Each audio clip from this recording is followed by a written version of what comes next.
Bonjour à toutes, bonjour à tous, bienvenue dans cette nouvelle vidéo d'avant-match entre les Girondins de Bordeaux et l'AS Saint-Étienne. C'est tout simplement la 26e journée de Ligue 2 qui va se dérouler au Matmut Atlantique ce samedi à 15 h. Ouverture donc de la Ligue 2, ce sera sur les antennes de beIN Sport.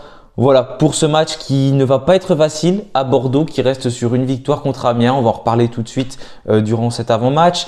Mais en tout cas, c'est un gros test pour les Verts après un mois de février parfaitement réussi. 4 sur 4 contre des concurrents directs au maintien. Les Verts qui n'ont pas lâché de points. Donc ça, c'est une très bonne nouvelle. Du côté de Bordeaux, tout simplement, ils jouent la montée en Ligue 1 cette saison. Ils vont essayer de remonter. Ils ont fait comme nous. Ils sont descendus, mais eux, pour l'instant, ils sont mieux classés. Même si on les avait battus au match aller, il ne faut pas l'oublier. Avec notamment le premier but d'Ibrahima Wadji. Il y avait également Masson qui avait inscrit un des buts stéphanois. Donc les Verts qui s'étaient imposés sur le score de 2-0. Voilà pour cette rencontre, l'objectif ça va être de confirmer ce qu'on a fait au mois de février, un premier gros test. Ensuite il y aura des matchs aussi difficiles contre Amiens à domicile, même si Amiens est moins en forme en ce moment, ils ne sont pas très loin de nous, ils ont du mal à prendre des points.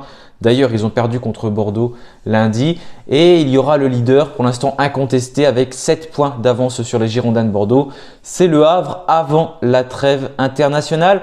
Donc voilà, on va commencer cet avant-match et je vais également vous dévoiler quelle était l'énigme du Vert Fouras. Merci à tous pour vos réponses dans les commentaires. Voilà, c'est sympa, ça vous a plu, c'était cool. J'ai bien aimé faire cette vidéo. J'en ferai d'autres si cela vous intéresse. Je vais dévoiler ça au lancement de l'avant-match. Donc, c'est parti!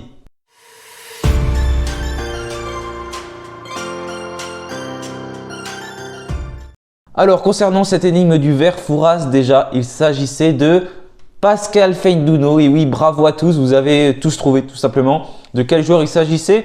Donc, il y avait 4 indices, puisqu'il est passé donc déjà par Bordeaux et par Saint-Étienne. Il a même été formé à Bordeaux. C'est un footballeur guinéen.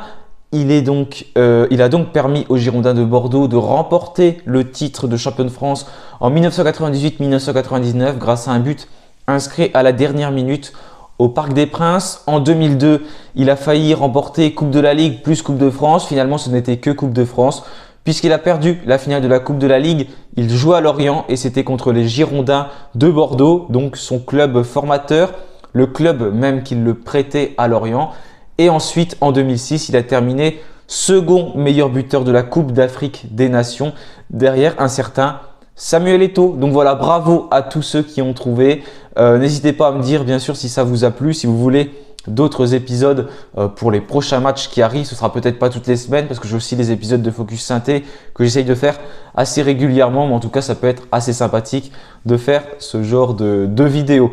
Donc voilà, nous on va commencer plutôt avec l'avant-match maintenant de Bordeaux-Saint-Étienne. Laurent Batles était en conférence de presse ce midi. Il a pu évoquer notamment les joueurs qui ne seront pas présents durant la rencontre. Donc il y en a quelques-uns. Déjà, bien sûr, Gaëtan Charbonnier comme à chaque fois malheureusement avec cette rupture du ligament croisé antérieur du genou droit. On a également Matteo Pavlovic qui ne sera pas dans le groupe. Il est malade tout simplement, il était grippé toute la semaine et du coup il ne va pas être présent dans le groupe. Malheureusement, on n'aura encore pas une fois l'occasion de le voir sous le maillot vert. Aymen Mouefek ne devrait pas être là également, touché au niveau des ischio-jambiers, qui va espérer un retour assez rapidement à la compétition. À l'entraînement déjà, il s'est entraîné de manière individuelle aujourd'hui, mais aucun risque ne sera pris pour Laurent Batles. Pour Aymen Mouefek, il n'a pas vraiment indiqué, le coach stéphanois, que Mouefek sera absent. Mais voilà, on l'a bien compris, il n'était pas dans le groupe. C'est logique, on le savait de toute façon qu'il y aura un peu de temps. Et Mathieu Cafaro qui est touché au niveau de la crête iliaque, donc c'est au niveau du bassin. Après un coup qu'il a reçu lors de la dernière rencontre contre Pau, il est sorti donc en début de match et du coup Mathieu Cafaro ne devrait pas être dans le groupe. On va attendre encore un peu concernant ce joueur. Donc voilà, du coup les absents côté de Saint-Étienne. Du côté de Bordeaux, il y a un absent pour l'instant que j'ai vu, c'est Issouf Sissoko, donc un milieu de terrain qui est absent quand même depuis pas mal de matchs, mais qui a toute son importance du côté des Girondins de Bordeaux. C'est quelqu'un qui emmène beaucoup de verticalité dans ce milieu de terrain de Bordeaux, d'après ce que j'ai pu lire notamment. On va en parler tout de suite quand on va bien sûr évoquer Bordeaux parce que c'est le cas maintenant. Alors Bordeaux, c'est une équipe qui joue avec une défense à 4 depuis le début de la saison. Elle peut évoluer en 4-4, en 4-3-3 ou en 4-4-2, ça dépend des fois. Contre Amiens, en tout cas, ils ont changé de système en seconde mi-temps pour passer plus à un 4-4-2. Du coup, comme je le disais, ils ont un joueur qui est important au milieu de terrain qui n'est pas là. C'est Issouf Sissoko, tout simplement parce qu'il apporte cette verticalité et il permet à des joueurs d'être meilleurs au milieu de ce que j'ai lu, comme notamment Fran Sergio. D'ailleurs, c'est lui qui a marqué le but de la victoire contre Amiens dans les dernières minutes de la rencontre. Et on a également Mwanga qui alterne entre défense et milieu de terrain, et il est monté d'un cran au milieu de terrain face donc à Amiens, et ça a permis tout simplement à Bordeaux de prendre plus la maîtrise du jeu et d'être plus dangereux. Et on a des joueurs qui sont pas mal, notamment sur les côtés. Vital Nsimba, c'est un très très bon latéral gauche. Il est à 5 passes décisives depuis le début de la saison, donc c'est énorme pour un latéral gauche. Bon, Nissen Kunku commence à faire pas mal aussi, alors qu'il vient tout simplement d'arriver. Et puis on a des autres joueurs bien sûr comme Maja devant qui sont vraiment très bons et qui peuvent emmener cette équipe de Bordeaux très loin. Et puis également Badji, on pourra avoir un duo Badji-Maja, peut-être un 4-4-2 du côté de Bordeaux. En tout cas, au niveau de leur état de forme, ils pourront enchaîner avec une 3e victoire consécutive si jamais ils s'imposent contre nous. Pour l'instant, ils sont à 2, donc il y a eu Amiens lundi. Il y a également eu le Paris FC juste avant. Donc voilà, concernant Bordeaux. Les Chamois Niortais, ils ont perdu contre eux. Ça, c'était juste avant tout simplement de battre le Paris FC. Et puis avant, ils avaient gagné contre le Pau FC, donc notre adversaire qu'on vient d'avoir sur le score de 2-0. Il y avait également, je crois, contre Le Havre, une défaite précédemment, une victoire également à Dijon. Donc voilà, pour cette équipe de Bordeaux qui a toujours été assez bien placée dans ce championnat et qui est quasiment constamment dans les premières places depuis le début de la saison. Leur parcours est assez linéaire. Ils alternent un peu avec le podium, ils montent, ils descendent, mais pour l'instant ce championnat qui est assez serré en haut du tableau, même si le Havre commence à avoir une petite avance quand même avec 7 points, mais il commence à caler quand même, hein, parce que contre Grenoble, j'ai un peu regardé le match, c'était pas forcément extraordinaire pour le Havre, ils ont galéré, ils ont même raté un penalty. Donc voilà pour Bordeaux tout simplement, que l'on pourra certainement voir avec un 4-3-3, un 4-4-2, tout dépend de ce que leur coach Guillon va décider de faire lors de la rencontre contre Saint-Etienne. Donc voilà pour cette équipe bordelaise. Du côté de l'AS Saint-Etienne, on reste bien sûr sur un mois de février parfait avec 4 victoires consécutives. On s'en est très bien tiré. Je ne pensais pas qu'on allait faire 12 points. On a réussi à les faire, donc ça c'est bien pour nous. On a pris de l'avance sur nos concurrents. 7 points, comme je le disais, sur le premier relégable qui est Dijon. On a même une différence de but qui est meilleure que maintenant. Donc ça, c'est une très bonne chose pour nous. Le mois de mars sera plus compliqué, mais si on garde cet état d'esprit-là, on peut le faire. D'ailleurs, Laurent Batles a loué cet état d'esprit en conférence de presse. Le match contre Pau n'a pas été facile, même techniquement, on a un peu lâché. Et si on joue comme ça contre Bordeaux, ça va être compliqué. C'est pour ça que voilà, il faut pas que se contenter de ce qu'on fait. Ça a marché contre ces équipes comme Pau, comme Annecy, comme Dijon, comme Nîmes, mais ça c'est des concurrents au maintien. Bordeaux est quand même un cran plus haut, c'est qu'il y a une raison. Donc il va vraiment falloir être concentré et ne pas leur offrir d'occasion et ne pas en rater. Mais pas en rater, on arrive quand même à être assez décisif devant le but et ça c'est vraiment très bien.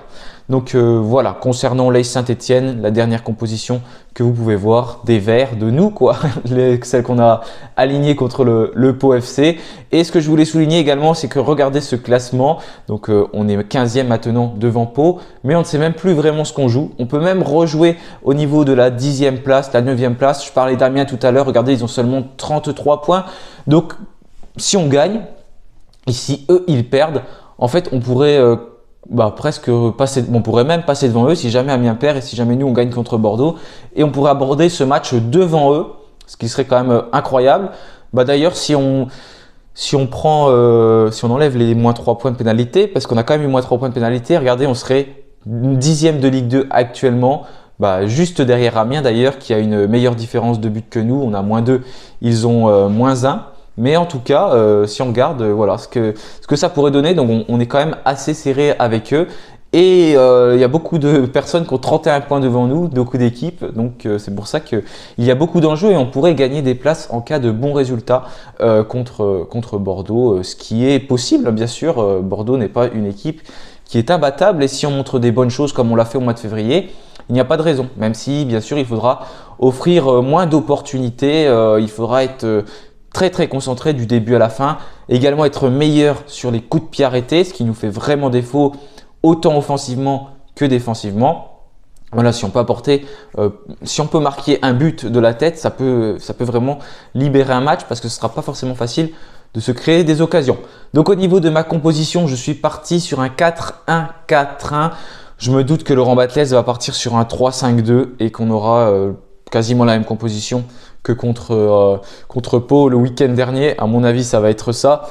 Mais moi, je partirai plus sur un 4-1-4-1 parce que je trouve que sur un 3-5-2, contre des équipes comme nous, ou moins bonnes que nous, on est mieux parce que on arrive à avoir la possession du ballon, à se créer des occasions. Et quand c'est nous qui faisons le jeu, vraiment, on est bien. Là, à Bordeaux, à mon avis, c'est pas nous qui allons faire le jeu. Ça va être assez compliqué. Et du coup, si cette équipe a plus la possession du ballon, déjà, j'aime pas quand on défend à 5 parce que je trouve que les joueurs se marchent dessus, ne savent pas vraiment comment se placer. Et quand il y a des joueurs qui sont assez rapides, comme Majad devant, eh ben, ça va être compliqué d'arrêter ces joueurs-là dans une défense à 5.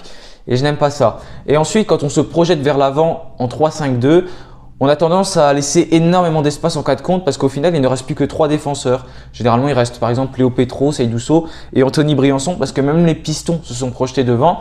Et on a eu de la chance au mois de février. On a eu de la chance, c'était bien de faire comme ça parce que ces équipes étaient plus maladroites. Mais là, Bordeaux n'est pas forcément maladroit. Donc, si on leur laisse des espaces à domicile en plus, ils vont vouloir forcément les exploiter et aller chercher tout simplement, aller marquer des buts. Voilà, je pense que ça peut nous mettre beaucoup en danger d'être en 3-5-2. C'est pour ça que je trouve qu'on est plus stable dans une défense à 4 et que je conduirai ça pour cette rencontre. Donc au cage, je mettrai Gauthier Larsonneur. En défense centrale, Anthony Briançon accompagné de Seydou Sow, ce qui permet de décaler Léo Petro en tant que latéral gauche. Il l'a fait ce poste il n'y a pas si longtemps que ça, quand on jouait encore en 4-1-4-1. D'ailleurs, contre Laval, contre Niort, on jouait plutôt dans ce système et Léo Petro était à gauche. Voilà. Ensuite, Denis Sapia qui est sur le côté droit. Thomas Monconduit dans ce milieu de terrain. Donc, je pense que Thomas Monconduit, ça peut être bien aussi de le mettre entre le milieu de terrain et la défense. Parce qu'il peut aussi revenir en tant que défenseur central. On l'a vu notamment contre Annecy. Il l'a fait. Donc pourquoi il ne pourrait pas le refaire là en cas de, je sais pas, par exemple, Seydou Sow se projette un peu plus. Peut-être que Monconduit pourrait être là. Voilà, je pense que ça peut être intéressant. Par contre, il va pas falloir qu'il fasse de bêtises en perdant des ballons comme il l'a fait en seconde mi-temps contre Pau, parce que comme Benjamin Bouchouari d'ailleurs que j'ai mis titulaire aussi, je trouve qu'ils ont perdu beaucoup de ballons. Donc Bouchouari, Lobry en milieu de terrain. Sur les côtés, Nielsen Kounkou à gauche. Je trouve qu'il est bien en tant que piston gauche. En tant qu'ailier aussi, je pense que ça peut être pas mal parce qu'il a plus de qualité offensive que défensive. Sur le côté droit, Jean-Philippe Crasso et attaquant de pointe, Ibrahim Awadji. Donc voilà pour ma composition sur cette rencontre. Jean-Philippe Crasso sur le côté droit, mais il a vraiment un rôle libre. Contre Pau, il était d'ailleurs beaucoup à droite. Ce que je lui reprochais, c'est qu'il conservait trop le ballon. Des fois, il en faisait trop plutôt que de la passer, comme il a souvent l'habitude de faire.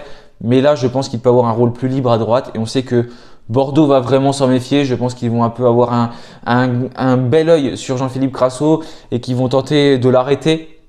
Ils ont les joueurs de qualité pour le faire, ce qui va certainement libérer plus d'espace à Ibrahim Awadji devant notamment. Il va falloir s'appuyer sur nos autres qualités. Mais je pense qu'il y a quand même une belle analyse vidéo qui a été faite sur Bordeaux de la part de Laurent Batles et son staff avant cette rencontre. Donc voilà pour cet avant-match entre Bordeaux et Saint-Étienne, le match qui va se jouer devant un stade plein, pas vraiment plein en réalité parce que malheureusement Bordeaux ne peut pas accueillir le nombre de places que son stade contient parce que je crois que c'est pour des soucis d'argent, il n'ouvre pas toutes les tribunes, mais 23, 24, 25 000 places, ça tient à peu près ça, vont toutes être prises pour cette rencontre. 850 supporters stéphanois vont faire le déplacement, donc le maximum autorisé, le maximum possible. Donc voilà, c'est incroyable, ça va être un beau match, je l'espère. Rien n'est joué, on peut gagner, on peut faire match nul, on peut perdre aussi, mais en tout cas c'est le jeu. J'y crois, si on joue comme on l'a fait avec nos armes, avec notre lucidité, nos atouts, ça peut le faire, mais attention à ne pas faire trop d'erreurs techniques. Et puis voilà, Amiens a bien tenu en échec Bordeaux. On n'est pas si loin que ça d'Amiens, donc pourquoi pas nous. Niort les a battus. Voilà, pour moi il y a la possibilité, on l'a fait au match aller. Il ne faut pas partir désespéré.